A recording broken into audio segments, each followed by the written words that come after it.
Good afternoon, everybody. My name is Jim Schwartzkopf with Alliant Private Client. I'm so proud to be associated with the Pebble Beach Concours d'Elegance. This is probably our seventh or eighth time hosting this event. I'm so happy you're all here. It's a great turnout. I appreciate you being here.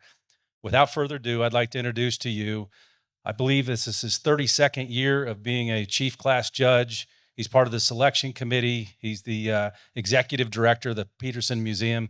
Ken Gross, everybody.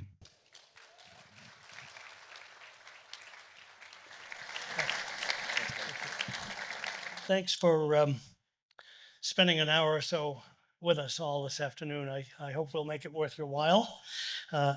We're doing things a little bit differently. I'm going to introduce each of our panelists separately so you can understand a bit about them.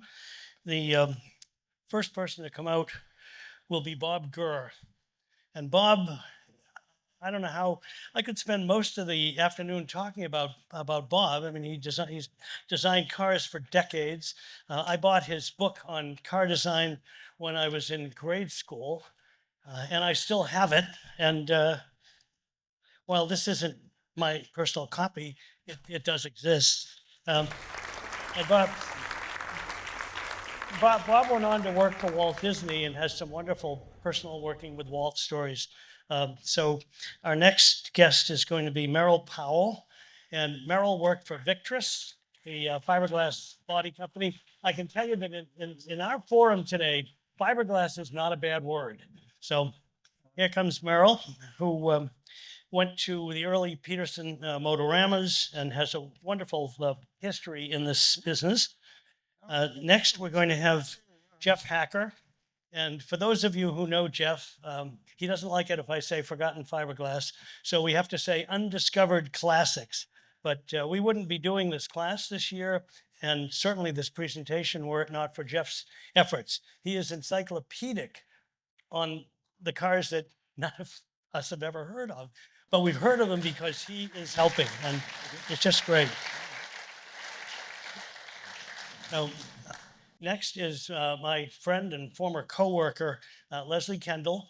When I was the director of the Peterson Automotive Museum, Leslie was the curator, and he and I were like an old married couple. We could finish each other's sentences about cars. And we used to say that our car knowledge overlapped in an interesting way, and things I didn't know, Leslie always did. And maybe there were a few things that I knew that he didn't, but a pleasure to work with, a gem of a human being and beyond knowledgeable. So, Leslie, thank you. And last, and the old cliche about not least, is Mark Hyman. And I want Mark to come out so he can hear my saying that he is probably the single most successful single purveyor of classic cars in this country and maybe in the world. He has a unique approach. We're very lucky he left. I think it was the real estate business to decide to go into business selling automobiles. He sells the best of the best. And there have been times when I've seen a selection that Mark's bought at auction, and I've thought, why did he buy that? I mean, who's going to buy that from him? And he doesn't have any leftover inventory. So we've got a great panel. I think we have an interesting subject for you. And without further ado, all right. Have a seat, gents.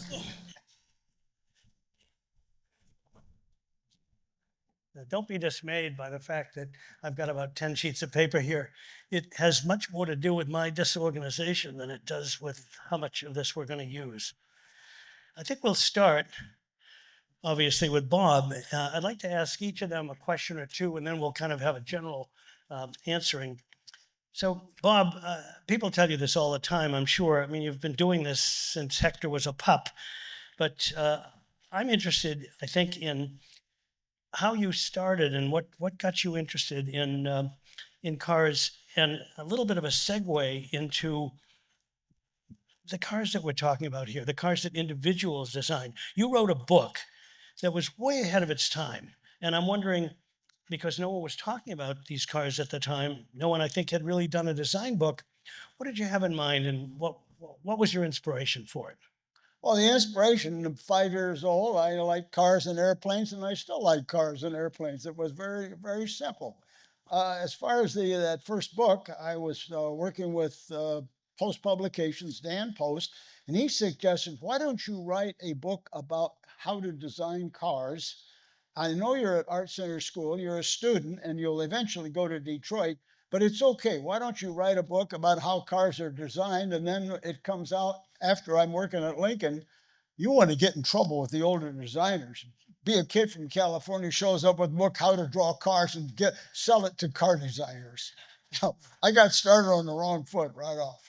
Well, and some of you may remember that Dan Post was truly a publishing pioneer because he published books about car design, about custom cars and hot rods long before the whole idea was really popular. So, Merrill, I guess I'd like to ask you about Victress because you were.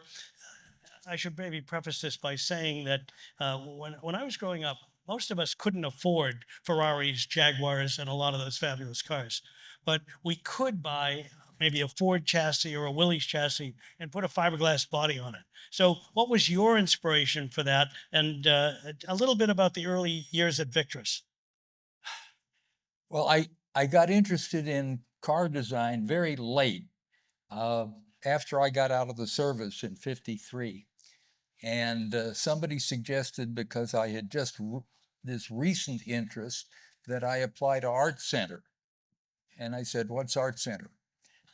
and, and it was the foremost design school in the world. And why don't you go down there and apply? And I didn't have anything else to do, so I went down, and they asked to see a portfolio of my renderings. And I said, "What's a portfolio? And what's a rendering?" And he told me it was a drawing. I said, "I don't know how to draw." That's why I want to go to Art Center. Tell your kid to try that on an application. So they accepted me. And there I met Hugh Jorgensen, who went on to Detroit, and then later became an instructor at Art Center for many, many years. Jorgensen and a friend at UCLA, Doc Boysmith, had designed and were building and selling the first Victress cars. And one of them appeared in the movie Johnny Dark, which I think is available online. And another one was a body on The Guy May Be Special, which set a land speed record at Bonneville in '53, 203.105 miles an hour. We had it here at Pebble a few years ago. Yes. Yep. So anyway, I was introduced to Doc, went down to the Peterson Motorama. It's very interesting. He and one of his employees, Bill Quirk, laminated a fiberglass car body in the Peterson Motorama. And because of fire restrictions, they could only do about a quarter resin at a time, and a very small patch. So the first car body that was built in the Motorama was all little bitty pieces, but it came out looking just great. But anyway, I don't think that a car body has ever been built in a showroom since then. I think you're right. Let me talk to Jeff for just a moment. Jeff put together this wonderful slideshow that you're seeing, and he pointed out an article that was written in 1951, I think, by Walt Warren.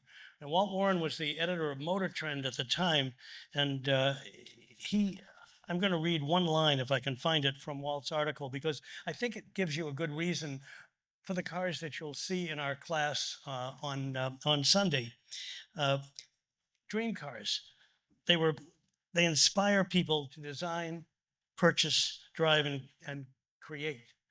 But they weren't all built by Detroit. And there's an interesting symbiosis at the time where Detroit was beginning with General Motors Motorama to do these fabulous cars like the GM LeSabre, and at the same time, individuals were building cars themselves. And in many instances, the ideas went back and forth. Jeff, you've been involved with these dream cars for a long, long time. What inspired you to look for them, and what drives you to continue to find every single one that was ever made?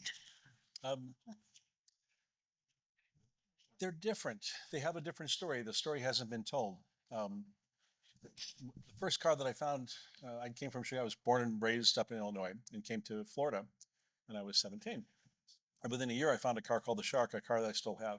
Really cool. It looked like, at the time, it was kind of like Back to the Future before Back to the Future was. It was 1980.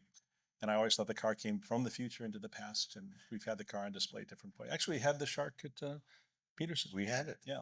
You bet. And the story was even better than I thought.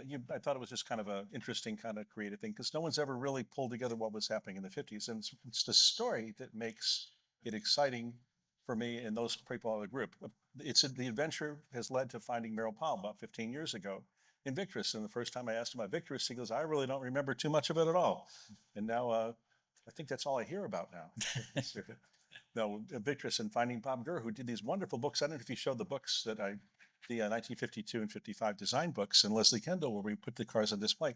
The cars have an amazing story. They didn't just appear, and a lot of them came from, as Merrill and Bob talked about, from the creative designs of the Art Center. Not all of them, but they were kind of generating enthusiasm across the country, and we've ignored those cars. We've successfully ignored them in the 50s and the 60s and the 70s and the 80s and the 90s, and they don't deserve to be ignored. They deserve to be celebrated, which Ken has helped with, and Pebble Beach and Peterson, Leslie has, and so forth. So it's what got me interested is telling America's side of the dream cars. The Detroit story is fantastic, but Detroit has only so many cars and so many people. I can find as many. I bought one this past week. We were talking about one that I was tracking down for about 5 years. Things that were made, sometimes customized, most often original. And the original designs for sports cars that were coming out in Europe by wonderful companies, Pininfarina, they were body companies. They didn't build chassis and engines, all that stuff. They did fantastic bodies. What was America doing? Fiberglass, which was the carbon fiber of its day, the new wonder material, and it was all original designs. Victress and Woodhill and Meteor and Grantham Stardust and Venus and all those things that I could go on forever about. So it's the creativity, it's the untold story. And I always tell people that I specialize in finding cars that no one's looking for, but should be. So, Good. Leslie, the Peterson has had several exhibitions and California car design, fabulous fiberglass, tail fins, and so forth. And now you have a Strother McMinn exhibition, which I think is just opened. Museum quality. These are cars that should be celebrated in a museum, and why? What the Peterson endeavors to do is find stories that haven't been told and tell them properly. We get the right objects with the right story, the right images, the right people to collaborate and present something that will last the test of time. And the current exhibition is about Strother McMinn, and I'd like to talk about Mac in a moment, but I want to ask Mark something first, and then we'll kind of segue back into Mac, because he is important to the class that we're going to have on the field on Sunday, and maybe to this whole genre. Before we do, though, when Mark and I were talking before we started, he said, I look back and I've sold a lot of these cars, and I've been involved with a lot of them. So tell us a little bit about that. When you were doing it, did you think of them as part of a class of cars, or how did you see them? I've always had an affinity for bizarre cars. And so from the very beginning, when I started this business some 35 years ago, if I saw something crazy, I had to have it. I usually didn't know what it was, but I would buy it and learn. And so I think one of the first fiberglass specials that I bought was a TR3 based Ladari. And I remembered, I think it was like 1989. I had no idea what it was, but I was out searching cars and I found this car. I had to have it. I brought it home and then figured out what it was. And I mean, I can tell you many, many, many stories of things I found over the years that were similar to that. Back in the late 80s, I found the Scorpion, which was a fiberglass bodied Gogmobile. And I mean, I've got a list in my phone of 30 or 40 cars like that that you guys know far more about these cars and the details of these cars than I do, but I've found a lot of them and I've found a lot of homes for them, which is another challenge. But they're fun. They're a lot of Obviously, if you thought there was some appeal to you anyway, you thought other people would want them. You know, the beauty of buying strange cars is you got to be a strange guy. So I'm sure every one of you guys is really bizarre. But when you buy a weird car, sometimes you got to find a weird guy. And sometimes that's easy, but sometimes it's not. There's a lot of guys that are going to buy a Porsche or a Corvette, but how many guys are going to buy a Ladari or a Gogomobile or some of the crazy things that we love? So I know that every one of you guys is an unusual creative person because it requires an unusual crazy person to love this stuff. I can tell you from personal experience growing up and seeing these cars in the 1950s, we didn't think that they were weird. Some of the construction of some of them may not have been Detroit quality, if there was such a thing in that era as Detroit quality, but they they were affordable, they were interesting, and we wanted them. We truly did. Bob, and I think Merrill both, you all went to some of the early events in Los Angeles where people began to have a recognition of these cars. The Peterson Motorama, the Hot Show at the Hot Rod Show at the Armory. Um, Maybe Bob could start, and Merrill would chime in. What were these shows like? Who went to them, and were they big? Were they small? What was happening? Well, some of the first shows after World War II were hot rods. In other words, right away after the war, there were a lot of guys who were finishing their roadsters that were building from the 30s. And so there was the National Guard Armory, and we started having hot rod shows about 1940, 46, 47. And then, of course, a year or so later, General Motors would come out to the Pan Pacific Auditorium, start bringing show cars, and their show was called Motorama, which became a very popular name that everybody used. Then we began to see, because I was associated with sports car racing, and it was just sort of in its infancy in Southern California with Cal Club and SCCA, Turn Marshal, things like that. So we'd see custom cars starting to show up that were one-offs that were weird. Then we found at Art Center, we had a field trip down to Costa Mesa to a boat company named Glass Bar, and they had a little tiny shop, and they said, we're going to make a car out of plastic. Oh, a plastic car. Oh, it turned out it's fiberglass. We went down and looked at it, and we could see in a wink, we could be car stylists, and we don't worry about pounding metal. You can take cloth and some smelly stuff and you put it on a mold, you got a car. So I was intrigued with the glass bar car, and I said, how strong is it? And they said, jump, get on the top and jump on the hood. And I kept jumping up and down on the hood. It didn't cave in like a metal car. And I thought, whoa, we're on to something now. And of course, a few years later, I went to the unveiling of the Corvette in January 26th at the Waldorf Astoria, and I thought, wow, fiberglass is going to be it. I just saw a production car that's just starting out, and then everybody was in fiberglass. Well, and there was no connotation or idea that there was something bad about fiberglass, right? I mean, it was like a miracle material, yes? Well, you had such flexibility. In other words, if you were going to build a custom metal car, like a little race car, a special car, you got to build wooden forms, and you got to go down to Cal Metal Shaping down on Hoover Street and get them to roll it out with the English rolls. And it's a very time-consuming, expensive. They're rolling aluminum or steel, and this would bypass that whole thing because the technique was so simple, you didn't have to have any skills. All you had to do was pick up the technique of, oh, I know how to do that. I can do that in my garage. And that's why one of the cars that'll be shown on the field on Sunday will be the Strother McMinn Le Mans Coupe. Strother McMinn, being a super professional teacher designer, I watched that the the plaster model of that was in not a couple of miles from my house, and I watched that car starting to show up in the '58, which showed as an example at that time anybody can go build a fiberglass car. Well, that car, the McMinn Le Mans Coupe, Mac had John Bond from Road and Track do some of the engineering. The idea was that it would be a road car that you could take to Le Mans and possibly win the GT class. It was on the cover of Road and Track, which not that it needed to be legitimized, but that certainly legitimized it. And you'll see it on the field probably for the first time in 50 years anybody has seen it. But Merrill, with the transition from boat building to car building, did you all think we don't need to build boats anymore? We have an even bigger market with fiberglass cars. I'm sorry. I'm saying the boat building of fiberglass, boat building was successful, but here are cars all of a sudden. Did that look like a bigger market?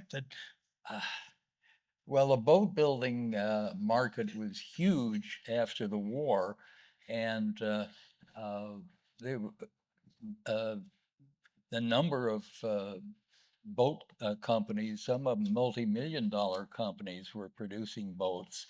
The car thing grew out of that from Glassbar, Bill Tritt, who did the first Glassbar G2. Prior to that, what was the one he built first for the Army Major?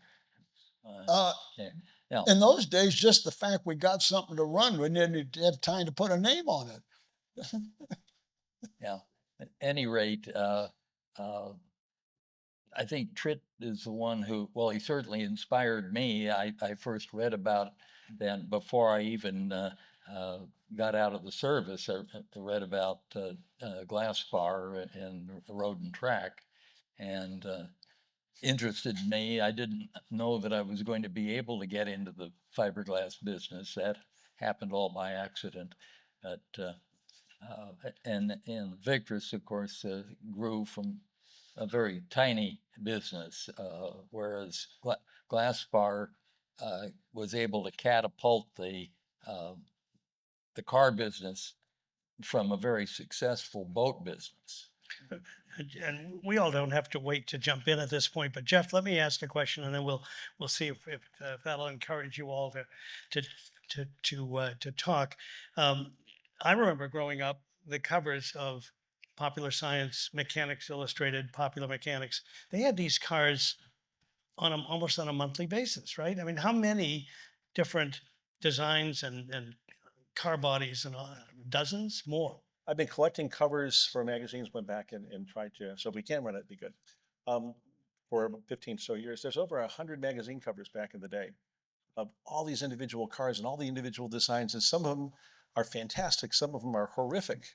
Well, but think of Detroit. Some of them are fantastic and some of them are horrific, and that's not meant to be. It takes courage to be a designer. I can't design anything.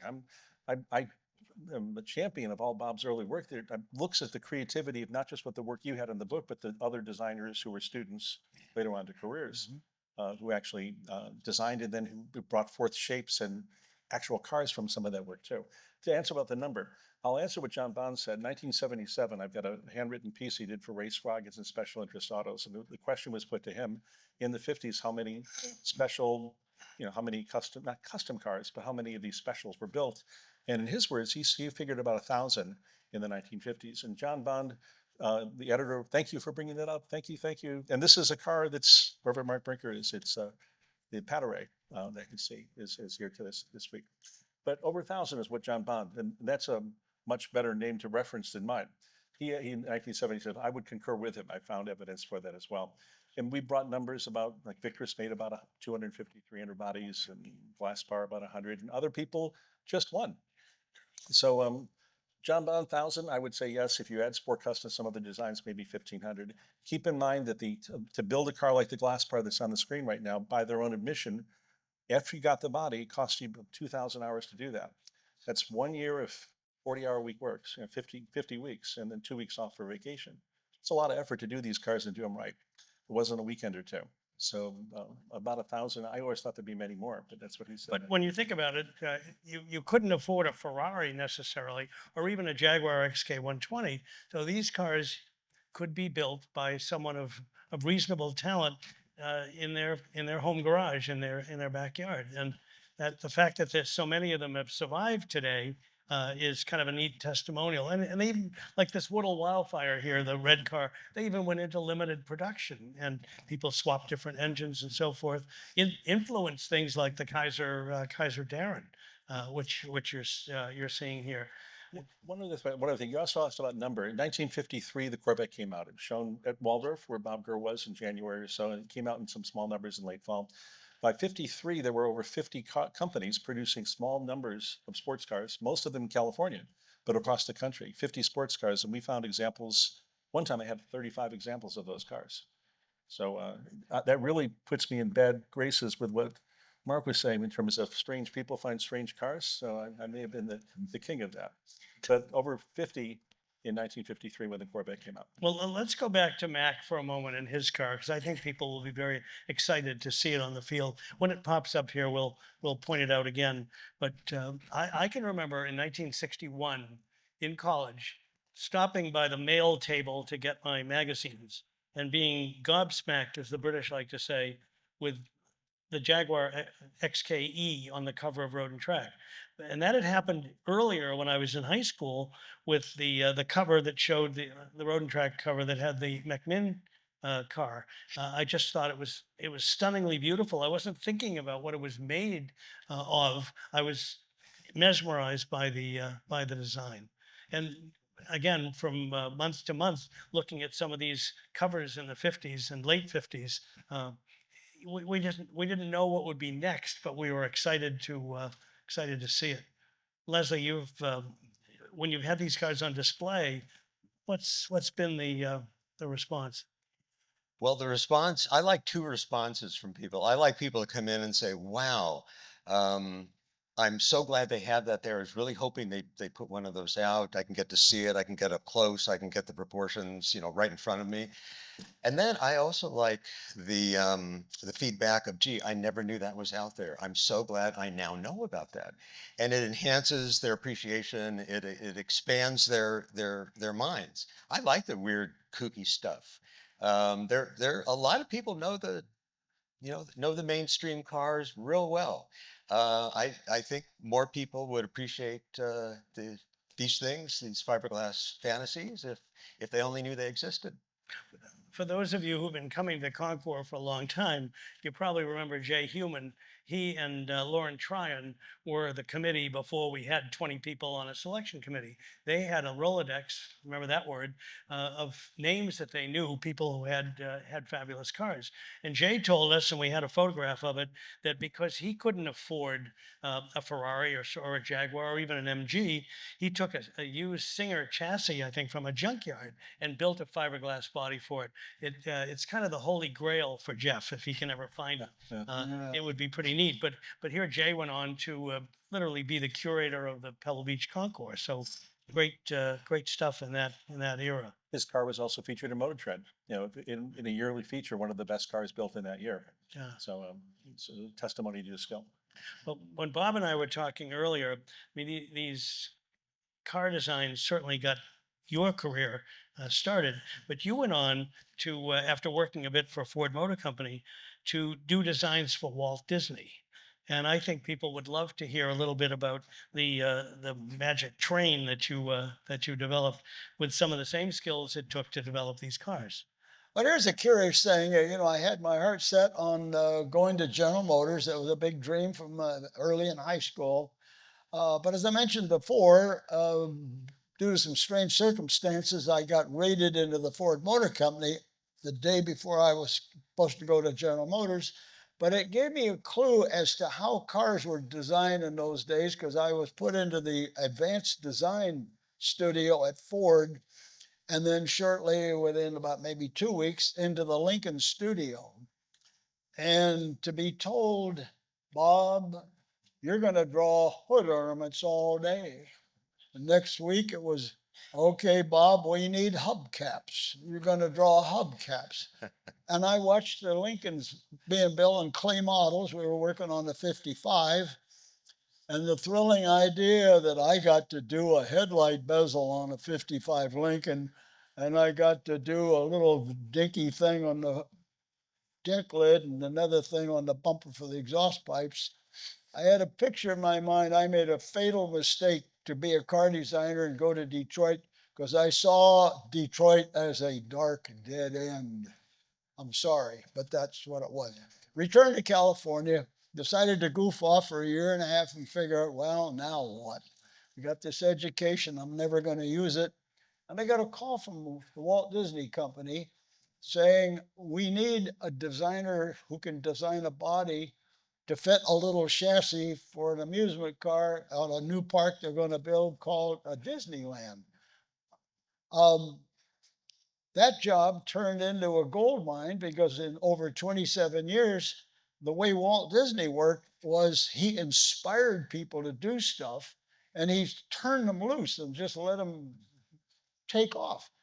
So I designed this first little Autopia car. I made it at the best tiny Ferrari anybody's ever seen, a little Autopia car Mark I.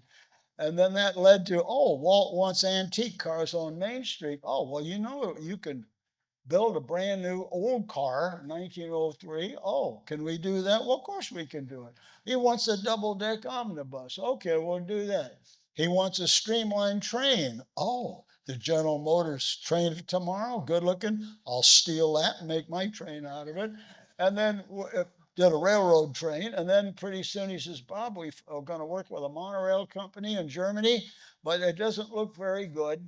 And I want you to get started on ours right away. He walked out and left me. That was the total instruction. Stop and think, you're a car designer. I have a piece of paper, I have the pencil, I can design that car my way, and I design a monorail my way, including all of the mechanical engineering you figure out to do, supervise the manufacturing, and then when we get to test the train on the track, I'm the test driver.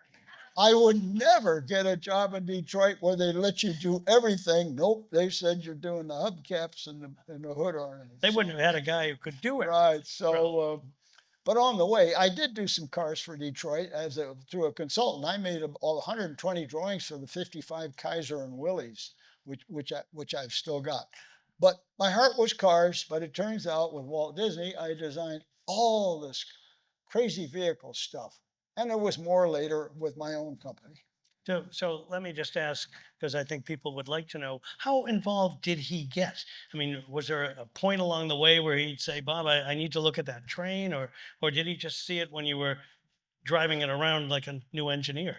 No, the way Walt worked with people, he would have people who already had a craft or an experience.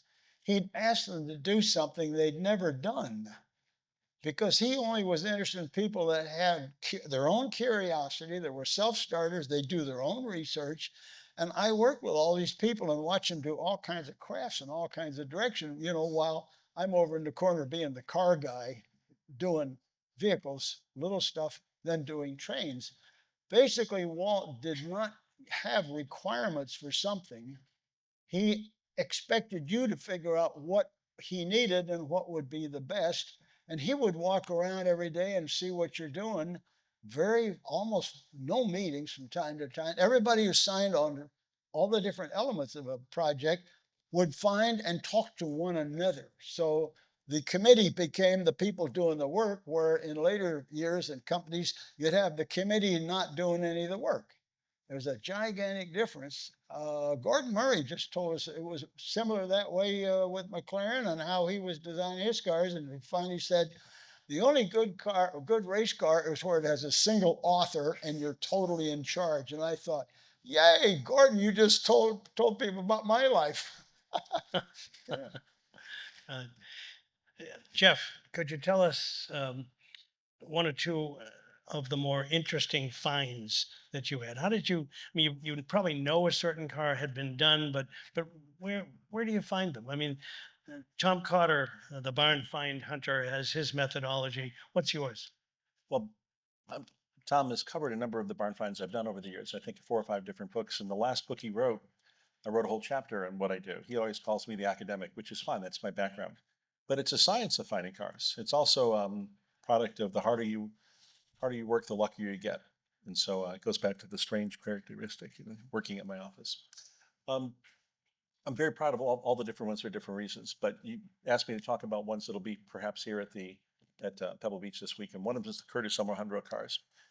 And I had started out by, we had our website already, Forgotten Fiberglass, Undiscovered Classics, getting a lot of traction.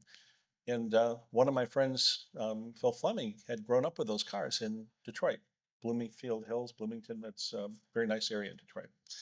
And he gave me pictures and all this stuff, and we're getting ready to find it. And I looked it up in books, and we're doing history. And I was going to have stories run at Hemmings.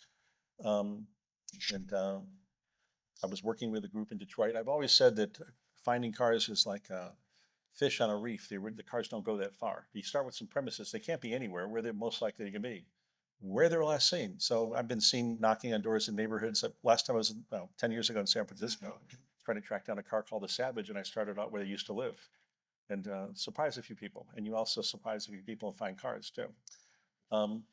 But by the time I got done with all the work and contracting and doing stories and getting ready, and it jarred my memory that someone wrote to me that they had one of these. They had an unusual car and described it, didn't send any pictures. And so the very first car, the Curtis M100 that we presented here in 2012 with your help in the Sport Custom class, it was in my inbox. That's where I found it.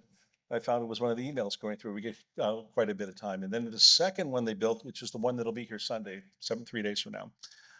I was really scared to look for it because the family and we hadn't seen anything from it in 70 years. They thought it was destroyed.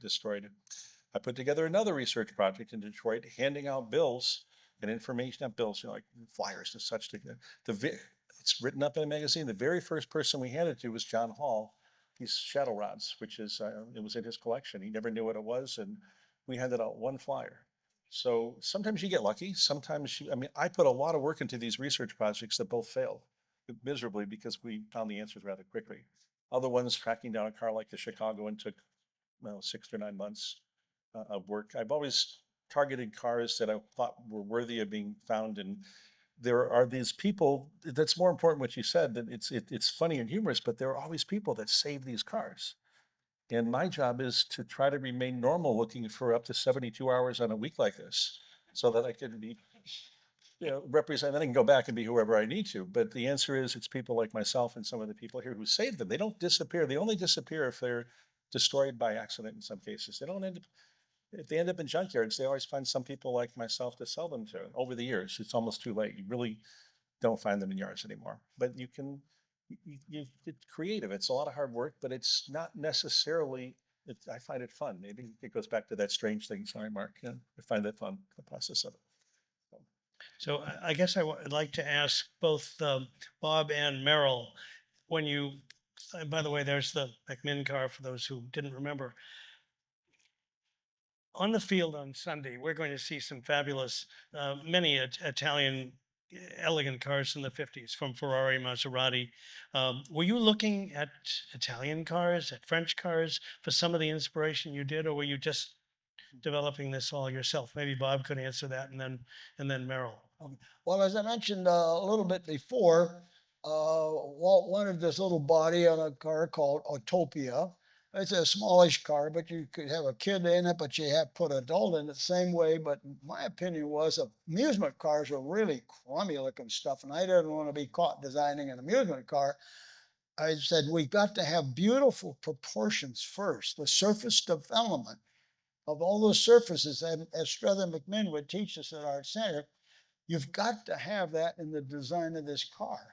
And one of the cars that intrigued me most was a yellow Ferrari on the cover of Road and Track. I remember that car. That car was number one. It was utter simplicity, and the surfaces were all convex surfaces, and all the highlights went from one place to another like they're supposed to.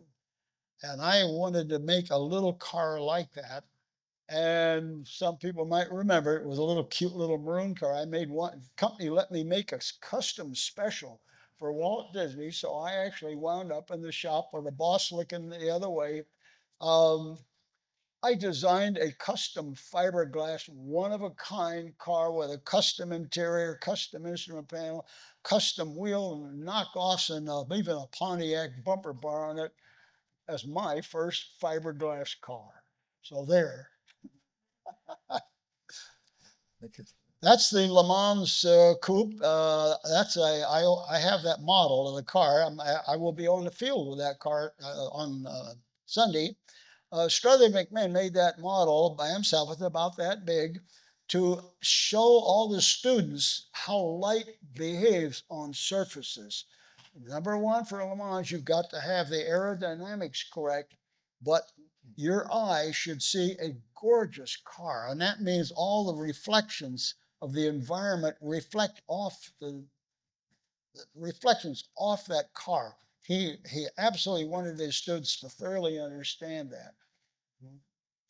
Yeah, well, it's There's Mac. that's Mac with the car, and that car there ended up in a canyon in Los Angeles. I think Jeff, you know that story. Yeah. Well, and Merrill was there. That particular car, there's the gentleman who built it, Alton Johnson. Yeah. Right. And they were thankfully survived the crash, but went off. I think it was Mulholland Drive. Well, was tell the- tell everyone what happened. There he is, the gentleman who built it, Well, and we have people Yeah. here who Alton Johnson. Alton Johnson. Yeah. He was very talented, had a scholarship at Art Center, which I think ran out after about his fifth semester, and he had to drop out. Couldn't afford it, and came to work for Victress for a number of years. And his car was built in our shop, you know, after hours. And there it is. Well, that was out on a test track and outside Riverside, I think. Yeah. When just not there. By the way, that's an Edwards, and the first Pebble Beach winner was an Edwards sports car. We will have one on the field. There's the car that'll be on the field. So these cars, when you think first Pebble Beach winner was a car from this genre, it gets you thinking. And here we are, almost 70 years later, and we're celebrating these cars all over again. and Bob was at the first Pebble Beach Concours to see that car. Yeah. So what was that like? Pebble Beach, 60 something years ago. Oh, well, I heard about a car show with a race on a Saturday, and I drove up in an old Pontiac with 3 Art Center students. We had no money, and we got us snuck into the 17-mile drive, and we couldn't afford a hotel, so I found a set of sand dunes with a gully between them where the cops wouldn't catch us, and we slept all night on the 17-mile drive. But the good part was we got down early enough to the Del Monte Lodge because the first cars were coming in, but they had a free breakfast. So we got filled. I was appalled. And years later, they charged money for people to come in and look at these cars. They didn't do that 70 years ago. Uh, Merrill, from the point of view of some of these early shows like the Motorama, Bob is saying that they charged, he was amazed that they charged admission to go to these shows.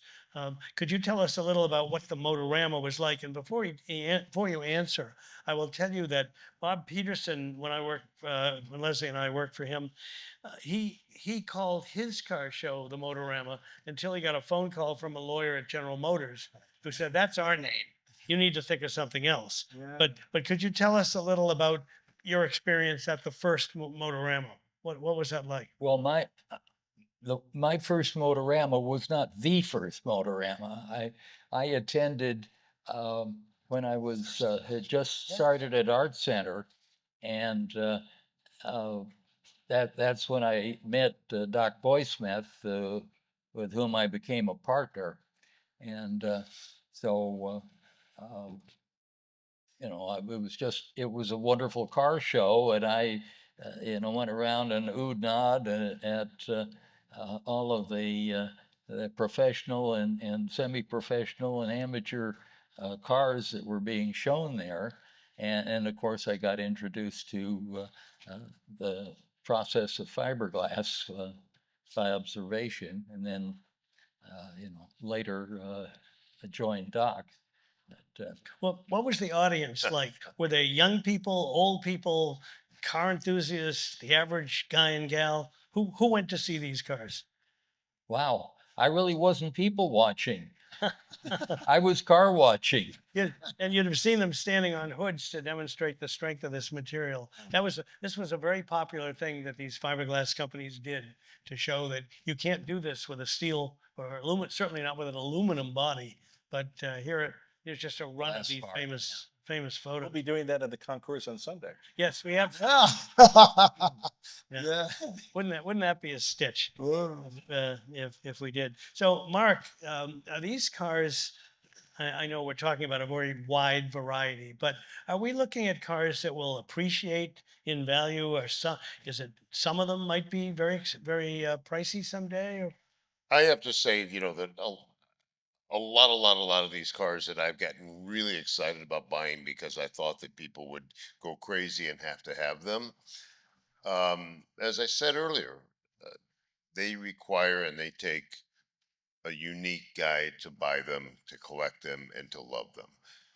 It seems to me that as time goes on, people who are into cars, buying cars, and collecting cars have less creative, and they tend to be more attuned to buying a Porsche or a Ferrari or a Corvette or something they can relate to.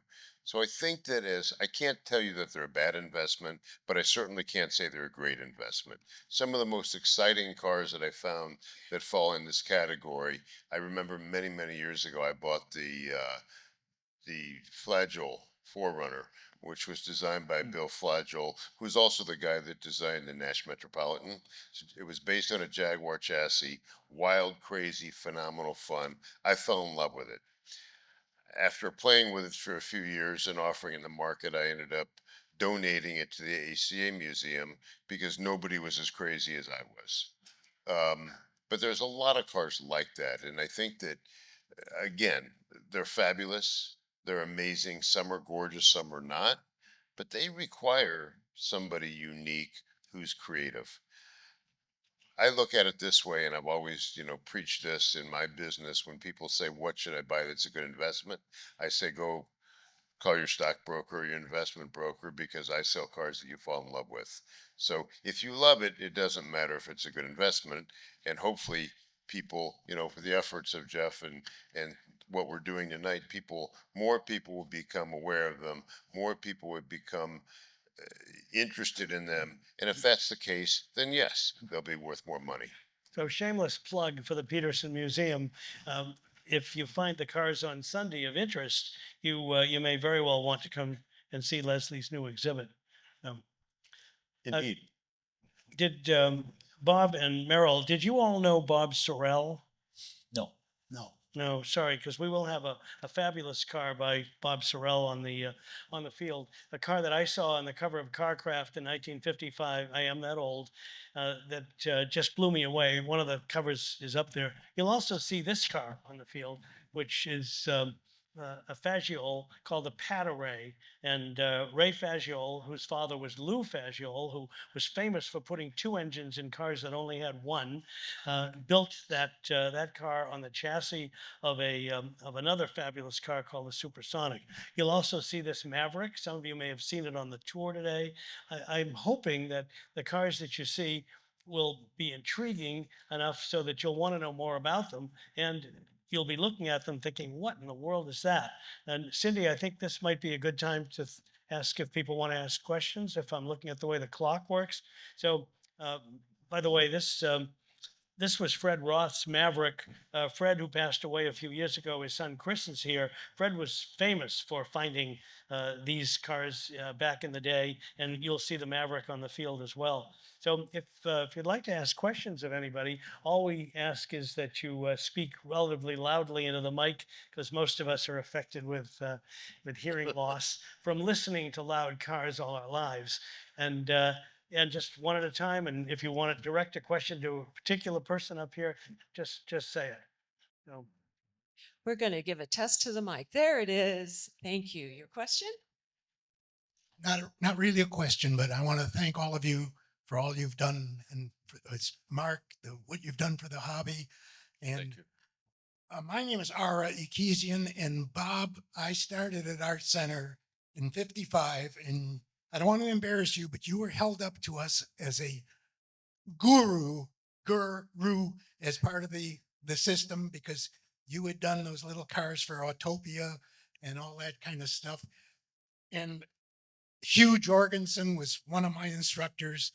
McMinn was one of my other instructors, and it was just a pleasure to go through that.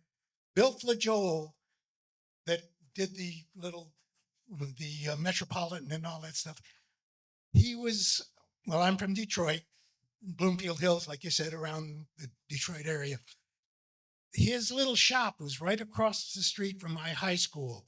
And we would just sit there and peek in through the windows while he was doing that. I think it was the Forerunner or whatever it was, and a little fiberglass. And of course, the Metros, the Metropolitans and stuff. Yeah, just a great time to grow up with all of this stuff that you're seeing up there. I was one of those little taillight and hubcap people. I found a career at Ford Motor Company. 33 years. I interned at General Motors and Chrysler also, but I found a home at Ford Motor Company. But it was a pleasure to do that, and I was there through the golden years working on Mustangs and got to do a few projects like that.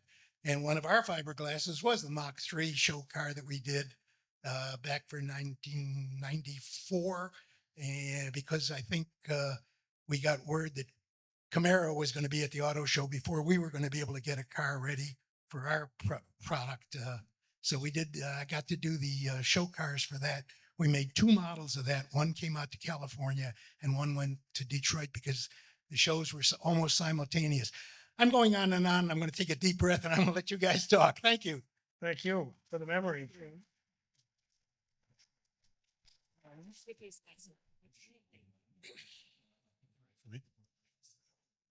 My name is Chris Roth. Thank you for the recognition there. So you were saying it takes the right kind of Chris, hold the mic up just a it takes the right kind of collector to appreciate or even want one of these cars. What is your favorite story about the creators? I think we have a couple of creators on the stage here, but if you can single out a car on the panel here, what was one of the best stories you have of one of the creators behind these? I'm having difficulty hearing him. Yeah, it kind of echoes in here. So he's asked if you have a particular story about creating a car, a specific car design. Any particular design you did that you have a great story about? That was a question for me. That for both you and Both of you. for, Oh, okay. Camaro. You're the designer. Okay.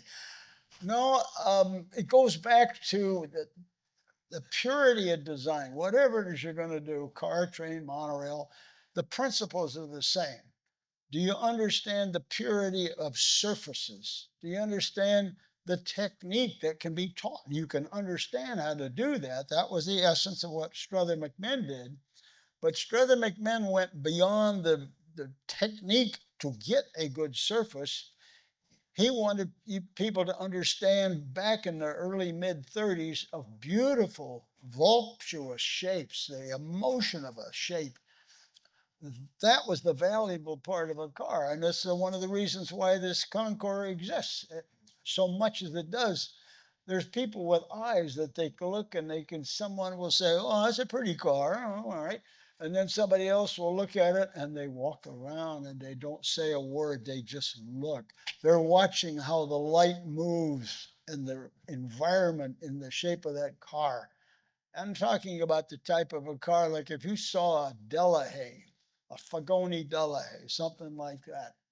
Or even you look at something like Cadillac was good at lengthening front fenders, just right.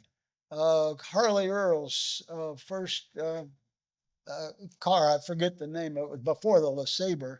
It had beautiful. The Buick Y job. Yes. Yes. Oh, yeah, the Y job. Study the Y job because from the front, the sides, and the rear, that was a cohesive set of absolutely flawless shapes. And the overall effect, because you didn't know why it looks good, but you just know the end result. Oh boy, that looked good. So somewhere in between that car looks good. There's a lot of skill that goes all the way back to the type of teaching of surface development on a car. This is so important, but it's very hard for people to try to understand it. Maybe that will help the answer. I think that's a good answer. Great answer. Do we have one or two more questions? Else? All right. Well, I say- think that we owe our Well, panel thank you all very an much. amazing All right. round of applause. All right.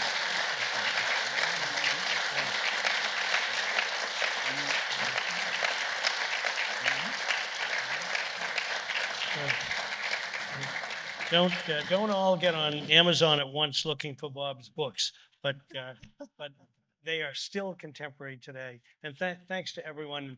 And do look at our class on Sunday. Normally, when we've had unusual cars, they've been on the 17th green as though they weren't really part of Pebble Beach. But these cars are going to be down in the center, so you won't have to walk to Gilroy to see them. And so please come down and take a look at them and listen to some of the words our panelists have said about the design. You may not know how it was done, but you'll know that you like it. And thank you all.